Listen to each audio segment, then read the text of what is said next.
Isang magandang umaga mga kababayan natin. Ito po, magre-react lang tayo patungkol po dito sa nangyayari kay Tatay Digong na 7 months na po si Tatay Digong sa Hague. At ito, papakita ko po yung video. Pero bago yung video, magre-react lang muna tayo mga kababayan. Dahil gumagalaw na po yung mga kaalyado ngayon, mga kampo na demonyo. Kasi lahat yata ng mga kaalyado ng mga Duterte, iniisa-isa na nila. O maririnig nyo mamaya kung ano yung mga sinasabi ni Senator Bongo. Kasi nga, nakita na natin, no? Simula nung naupo si Boy Remulla, parang atat na itong mga attack dog ng gobyernong Marcos na to. Alam naman natin saan naman napunta itong mga nangyayari sa bansa natin ngayon. Di ba? Ano ang ginawa nila kay Tatay Digong? Sino ba talaga ang mastermind? Yun lang katanungan. Sino dapat ang sisisihin? Noong na-deny or tinanggihan yung interim release ni Tatay Digong, sino ba dapat ang sisisihin? Sino ba may kagagawan? Hanggat nandyan yung isang asong ulol na nagpupunta sa dahig, hindi talaga tayo mananaig dyan. Talagang mananatili at mananatili lamang si Tatay Digong. Ang tanong, sino ba talaga ang nasa likod niyan?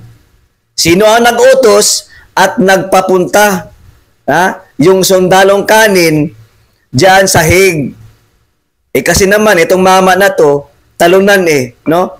Ultimo pagtakbo ng mayor, wala na, sirang-sira na talaga itong political career nito. Kaya ito ngayon, kumakapit na lang. Kung saan siya pwedeng mag-ingay, libreng mag-ingay, the same time, may suhol pa, ay malamang, di ba? Alangan naman siya yung nagpamasahe papuntang Lahig.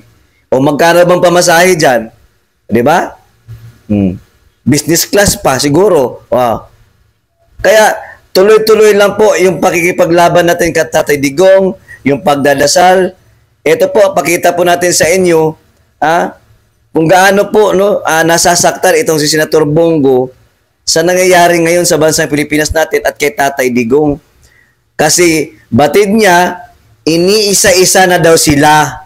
Lahat ng kaalyado gustong ipakulong. Kanino? Sino bang mastermind? Kanino pa ba? Sa administrasyong ito? Ito po yung video mga bayan natin at hangyo lang na tuloy-tuloy lang po yung suporta natin. Huwag po tayong magkawatak-watak.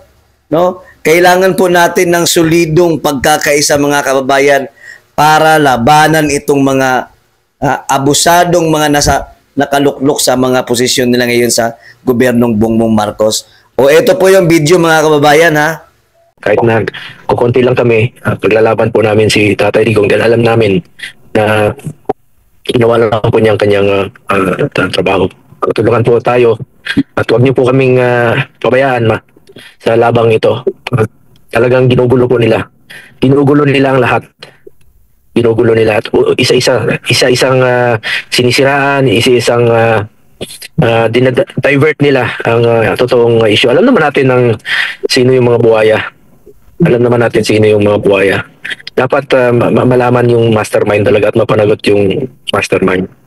Tumbukin po yung mastermind talaga. Hindi pwedeng ganito naguguluhin lang nila at hindi matutumbok yung mastermind.